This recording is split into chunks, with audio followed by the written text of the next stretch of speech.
Assalamualaikum warahmatullahi wabarakatuh, sahabat YouTube semuanya. Jumpa lagi dengan Matahari dari Barat.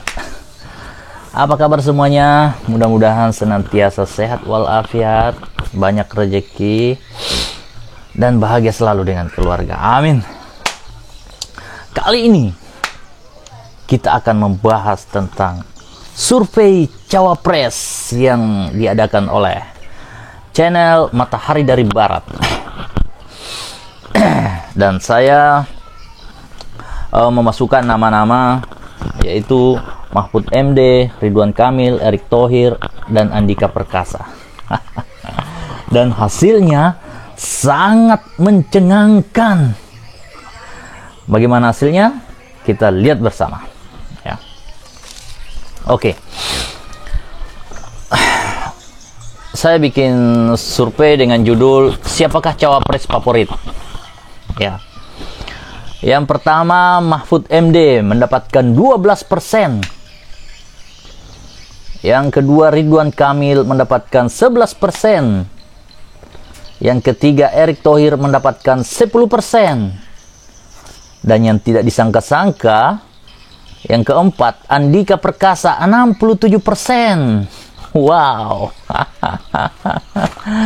Jadi kita lihat Mahfud MD dan Ridwan Kamil ini anjlok ya suaranya. Ya. Jadi Pak Mahfud MD dan Ridwan Kamil ini anjlok suaranya. Padahal sebelumnya itu masuk kandidat terkuat ya untuk cawapres. Tapi kenapa? Mungkin gara-gara bermasalah dengan Panji Gumilang yang mendapat banyak respon dari masyarakat seluruh Indonesia bahkan dunia. Ya, tindakan Mahfud MD dan Ridwan Kamil yang mengobok-obok pesantren Al Zaitun ini, mungkin inilah yang membuat elektabilitasnya terjun bebas. Bayangkan, sangat beda jauh dari Pak Andika Perkasa, ya. Mahfud MD cuma 12% dan Ridwan Kamil 11%. Dan Andika Perkasa 67%. Wah, makanya cawapres-cawapres apa tokoh-tokoh yang ingin elektabilitasnya tetap terjaga, jangan coba-coba bermasalah dengan Pak Panji Gumilang karena ini sangat berpengaruh sekali. Nah, menurut saya tindakan yang paling brutal yang dilakukan oleh Pak Mahfud MD ya berkenaan dengan Pak Panji Gumilang dan Al Zaitun ini adalah yang pertama membocorkan rahasia negara. Ya, Pak Mahfud MD membocorkan rahasia negara kalau memang itu benar ya. Apa yang dibocorkan? Bahwa katanya KW 9 itu adalah bentukan pemerintah. Nah, artinya masyarakat ini kan selama ini sudah banyak ya menonton siaran-siaran di TV apa segala macam. Berarti semua pemerintah itu bullshit. Karena itu adalah kerjaan pemerintah semua. Ya, kenapa semuanya diarahkan kepada Panji Gumilang? Ya kan, ternyata ada pemerintah bermain di belakangnya. Kalau itu benar. Nah, sehingga masyarakat Indonesia saya rasa banyak yang kecewa dengan Mahfud MD. Ya, yang telah dan banyak yang kecewa kepada negara. Kenapa? Karena ternyata negara bermain di belakang ini. Kalau pernyataan Mahfud MD itu benar. Nah, kalaupun itu fitnah ya untuk menjustifikasi dan semakin memojokkan Pak Panji Gumilang ini, maka sama juga masyarakat yang simpati dengan Pak Panji Gumilang dengan karya-karya besarnya itu juga banyak yang tidak respect sama Pak Mahfud MD. Padahal selama ini Pak Mahfud MD ini track recordnya sangat bagus ya. Tiba-tiba anjlok ketika bermasalah dengan Pak Panji Gumilang. Kenapa? Karena Pak Panji Gumilang ini adalah salah satu tokoh, dia bukan pejabat, tapi dia mewujudkan nawacita Bapak Jokowi. Ya. Nah, mempertontonkan bagian negatif dari seorang tokoh yang membangun secara positif, membanggakan negara, membangun pesantren terbesar dan termegah se-Asia, akan membangun karakter generasi muda ya kan? Sangat Pancasilais. Tiba-tiba diobok-obok dan diungkap sisi-sisi negatifnya. Nah, ini kan negarawan macam apa seperti ini ya? Orang yang berprestasi untuk negara malah sisi negatifnya yang diobok-obok, ya.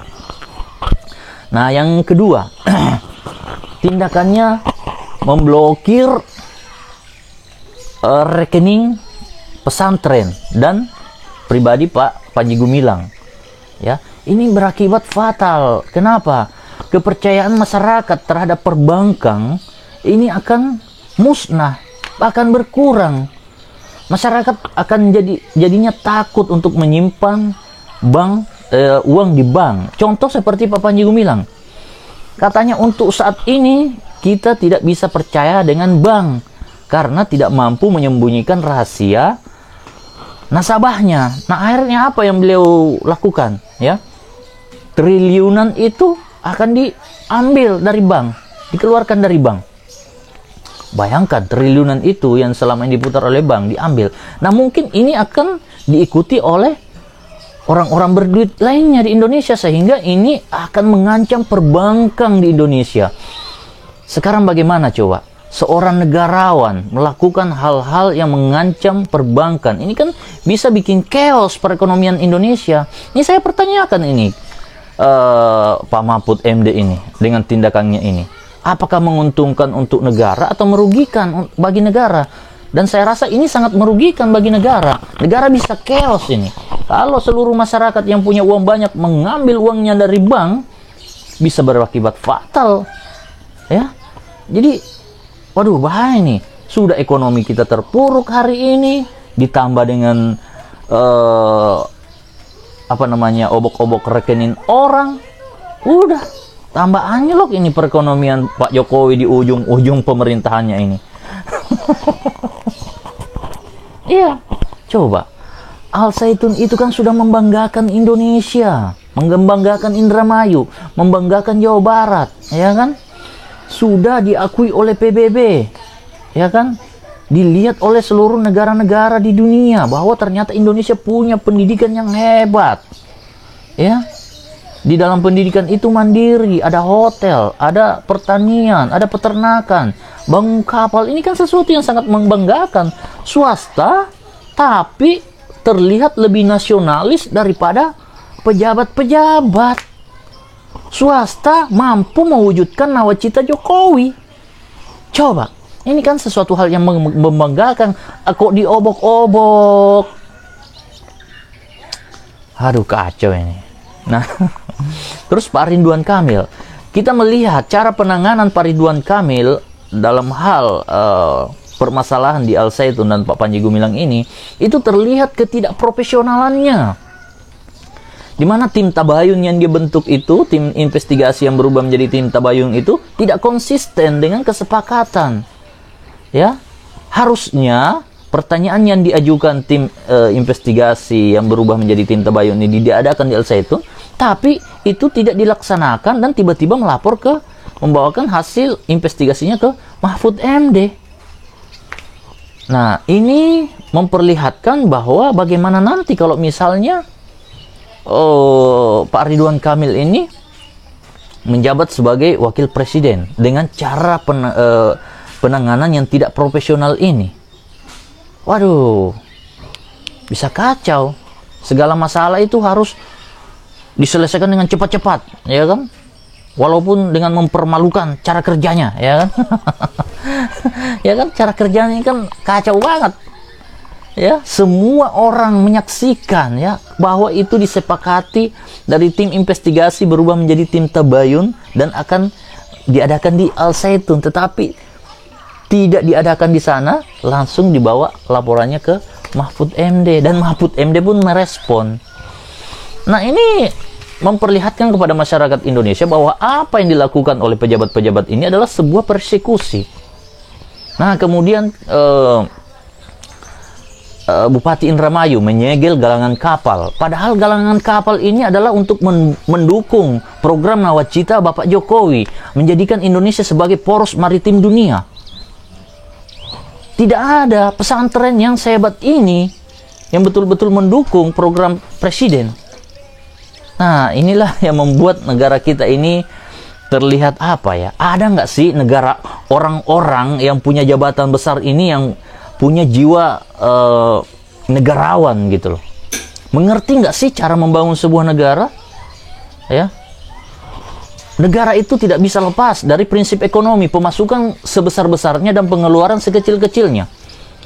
Jadi semakin banyak devisa yang masuk ke negara kita dan semakin kecil devisa yang keluar, maka kedepannya itu negara akan berpotensi untuk menjadi negara maju.